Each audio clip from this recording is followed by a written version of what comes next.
Pandian store சீரியல்ல today எபிசோட்ல நம்ம தங்கமயில் இருந்துட்டு சுடருக்கு தோசை சுட்டு போட்டுட்ருக்காங்க.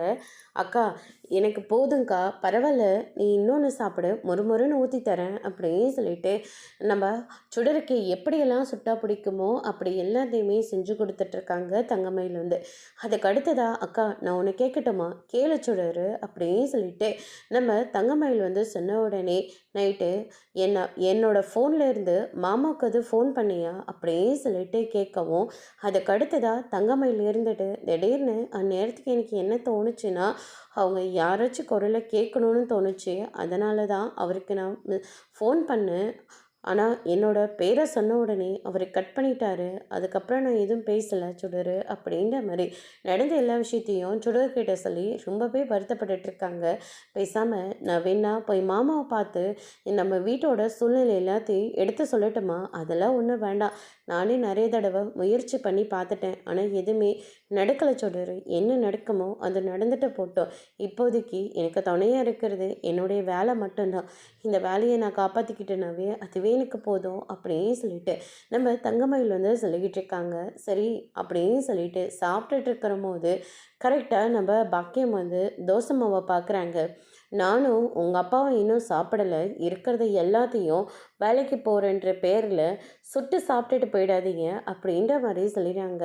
இல்லைம்மா, பரவாயில்ல, இருக்கட்டும், இந்தாங்க நீ சாப்பிடுமா அப்படின்னு சொல்லிட்டு தங்கமயில் இருந்துட்டு சாப்பிடாமலேயே கிளம்புறாங்க.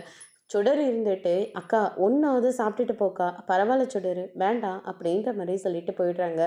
அதுக்கு அடுத்ததாக பார்த்திங்கன்னா, ஏம்மா அக்காவும் நீ பெத்த பொண்ணு தானே, ஏம்மா அக்கா கிட்ட இப்படியெல்லாம் நடந்துக்கிறீங்க, அக்கா ரொம்ப பாவமா அப்படின்ற மாதிரி சொல்கிறாங்க.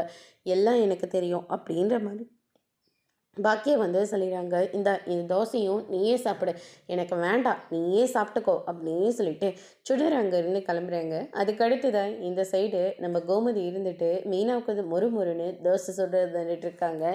இந்த உலகத்திலே நீங்கள் மட்டும்தான் இப்படி பேப்பரை மாதிரி தோசை சுட முடியும். நீங்களும் சுட்டு சுட்டு போட போட நானும் சாப்பிட்டுட்டே இருக்க போகிறேன் பாருங்கள் அப்படின்ற மாதிரி சொல்லிக்கிட்டு இருக்காங்க. இன்னும் ஒரு தோசை சாப்பிடு. ஐயோ அத்தை, எனக்கு போதும், வேண்டாம், வீட்டிலேருந்து வரும்போதே நான் சாப்பிட்டுட்டு தான் வந்தேன். இந்த சாம்பாருக்காக தான் நான் இந்த தோசையே சாப்பிட்டுட்ருக்கேன் அப்படின்ற மாதிரி நம்ம மீனை சொல்லிக்கிட்டு இருக்காங்க. அதுக்கு அடுத்ததாக உங்கள் மாமா ரொம்ப பாவண்டி, அவர் ரொம்பவே கஷ்டப்பட்டுட்ருக்காரு. நான் பேசலைன்னா கூட அவருக்கு எல்லாத்துக்குமே கரெக்டான டைமுக்கு நான் கொடுத்துருவேன். ஆனால் இப்போ போடாதும் அவர் ரொம்ப கஷ்டப்பட்டுட்ருக்காரு. உன்னோட அருமை அவங்களுக்கு தெரியணும் அத்தை. இங்கே பாருங்கள், இத்தனை வருஷம் அவர் கூட வாழ்ந்திருக்கீங்களே, அவங்கள உங்கள் கைக்குள்ளே வச்சுக்க தெரிஞ்சுது அவனுக்கு. ஆனால் இல்லை, நான் சொன்ன ஐடியா கூடிய சீக்கிரத்துலேயே ஒர்க் அவுட் ஆக போகுது பாருங்கள் வேணா அப்படின்ற மாதிரி நம்ம மீனா சொல்லிக்கிட்டு இருக்காங்க. உன்ன மாதிரியெல்லாம் என்னால் கிரிமினலாக யோசிக்க முடியாதுமா, போகிற போக்கில் என்னை கிரிமினல்னு சொல்லிட்டீங்கல்ல அப்படின்ற மாதிரி மீனா சொல்லவும், நான் சும்மா தாண்டி சொன்னேன் அப்படின்னு சொல்லிட்டு சமாளிச்சுக்கிட்டு இருக்காங்க.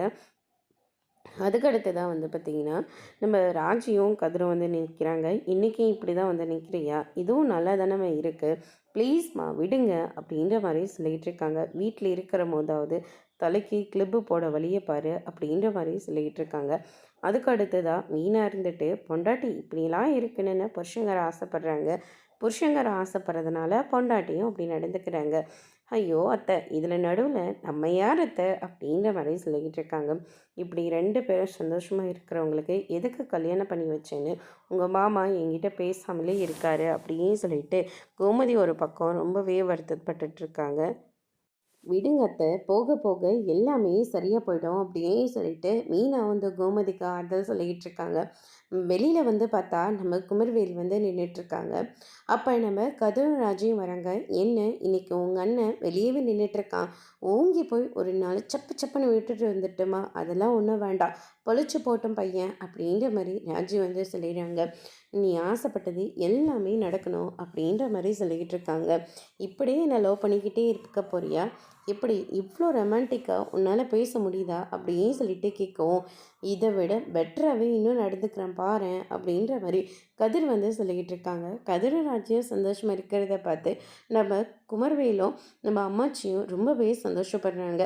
அதுக்கு அடுத்ததான், என்ன அப்பத்தா எங்கே கிளம்பிட்டீங்க அப்படின்னு சொல்லிட்டு குமர்வேல் கேட்கவும், கோயில் வரைக்கும் தான், கோயிலுக்கு நானும் கொண்டு விடட்டுமா, அதெல்லாம் ஒன்றும் வேண்டாம், பக்கத்தில் தானே, நான் போயிட்டு வந்துடுறேன் அப்படின்னு சொல்லிட்டு அம்மாச்சி அங்கேருந்து கிளம்புறாங்க.